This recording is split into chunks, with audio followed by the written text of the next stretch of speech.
اللہ کے نبی صلی اللہ علیہ وسلم نے بچیوں کے سلسلے میں بہت سارے ارشادات فرمائے اور ان کی عظمت اور فضیلت بتائی ہے کہ جو کوئی حسن سلوک سے پیش آئے۔ حضرت عائشہ فرماتی ہیں رضی اللہ تعالیٰ عنہ کہ ایک خاتون میرے پاس آئیں اور اس کے ساتھ اس کی 2 بچیاں تھیں۔ اس نے مجھ سے سوال کیا کہ میرے سے سوال کیا، کچھ مانگا، بس میرے پاس ایک کھجور تھی جو میں نے اسے دے دی۔ اس نے آدھی آدھی کر کے دونوں بچیوں کو دے دی۔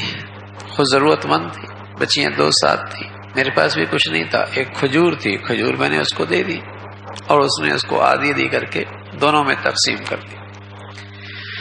اس میں سے خود کچھ نہیں کھایا، پھر چلی گئی۔ پیارے رسول صلی اللہ علیہ وسلم تشریف لائے تو میں نے اس خاتون کا قصہ آپ علیہ الصلوۃ والسلام کو سنایا۔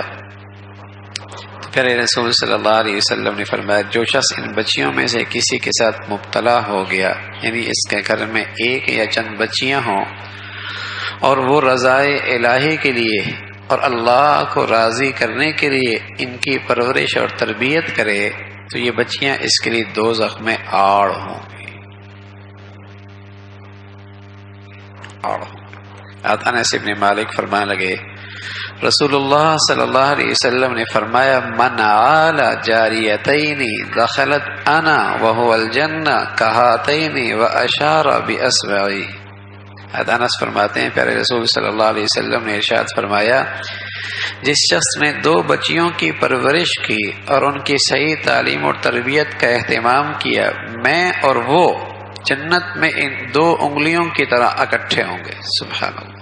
پھر آپ علیہ الصلوۃ والسلام نے ان 2 انگلیوں سے اشارہ بھی فرمایا، جنت میں میں اور وہ یوں ہوں گے۔ سبحان اللہ۔ اتنا بڑا مقام، اتنا بڑا درجہ اور اتنی بڑی فضیلت۔ عام طور پہ لوگ نرینہ اولاد کی خواہش ہوتی ہے اور بچیوں کے وجود کا بوجھ تصور کیا جاتا ہے، اور ان کی پرورش پر اور ان کی تعلیم پر پوری توجہ نہیں ہوتی۔